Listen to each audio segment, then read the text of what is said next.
ሰላም ጤና ይስጥልን ውድ አድማጭ ተመልካቾቻችን የዕለቱን የሀገር ውስጥና የባህር ማዶ አጫጭር አርዕስተ ዜናዎችን በቅድሚያ ወደ እናንተ እናደርሳለን። አብራችሁን ቆዩ። አስደንጋጭ ዜና። ሕፃንን በቁራሌው መዳበሪያ ውስጥ ደብቆ ለማሳለፍ ሲሞክር የነበረ ግለሰብ በቁጥጥር ስር ዋለ። የሱዳን ጦር በደቡብ ኮርዶፋን በርካታ መንደሮችን መልሶ ተቆጣጠረ። የትግራይ መንግስት ሰራተኞችን ከሀገር አቀፍ የደሞዝ ጭማሪ ማግለል የሰብአዊ መብት ጥሰትና የፕሪቶሪያን ስምምነት የጣሰ ነው ሲል ህወሓት ለፌዴራል መንግስት ክስ አቀረበ። ጄኔራል አልቡርሃን የፈጥኖ ደራሽ ኃይሉን ትጥቅ ማስፈታት የማያካትቱ የሰላም ውጥኖች እንደማይቀበሉ አስታወቁ። የሩሲያው ፕሬዝዳንት ቭላዲሚር ፑቲን የቻይና ዜጎች ያለ ቪዛ ወደ ሩሲያ እንዲገቡ የሚፈቅድ አዋጅ ፈርመዋል።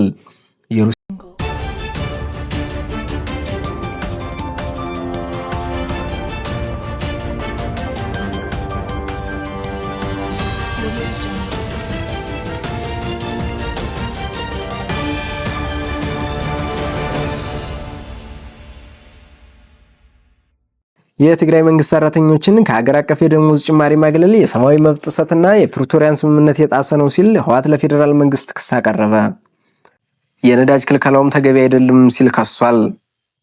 ህወሓት ከመስከረም ወር ጀምሮ በሀገር አቀፍ ደረጃ የተተገበረው የደሞዝ ጭማሪ የትግራይ መንግስት ሰራተኞችን አያካትትም ብሏል።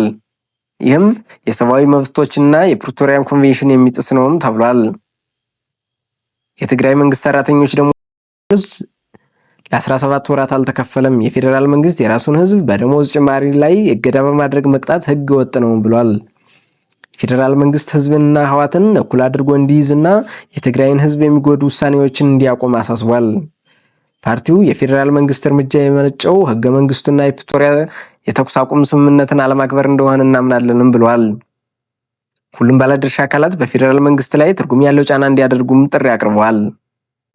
የትግራይ ጊዜያዊ አስተዳደር ፕሬዝዳንት ታደሰ ወረደ የፌዴራል መንግስት ለሁለተኛ ወር የደሞዝ ድጎማ እንዳላከም ተናግረዋል። ህወሓት በሳምንታዊ መግለጫው በትግራይና በወንጀለኞቹ ላይ የተፈጸመውን የዘር ማጥፋት ወንጀል በማንኛውም ሁኔታ በፖለቲካዊ መንገድ ይቅር የማይባል ቀይ መስመር መሆኑን እንደሚያምን ገልጿል። የሱዳን ጦር በደቡብ ኮርዶፋን በርካታ መንደሮችን መልሶ ተቆጣጠረ።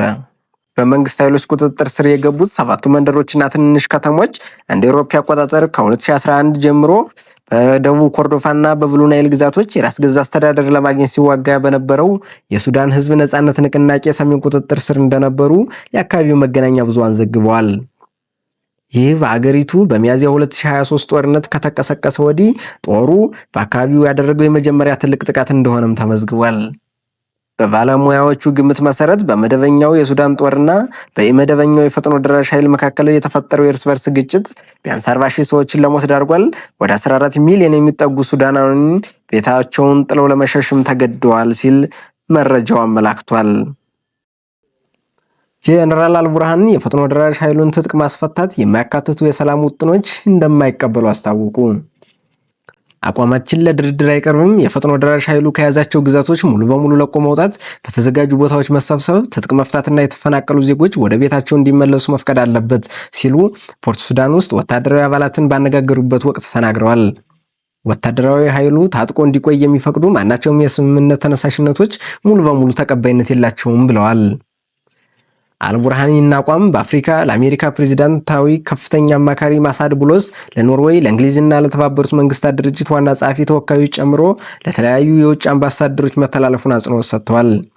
በተለይም ፈጥኖ ደራሽ ኃይሉ በአልፋሽር የፈጸማቸውን ጥሰቶች የመንግስትን የመደራደር ፍላጎት እንደገደቡም ገልጸዋል።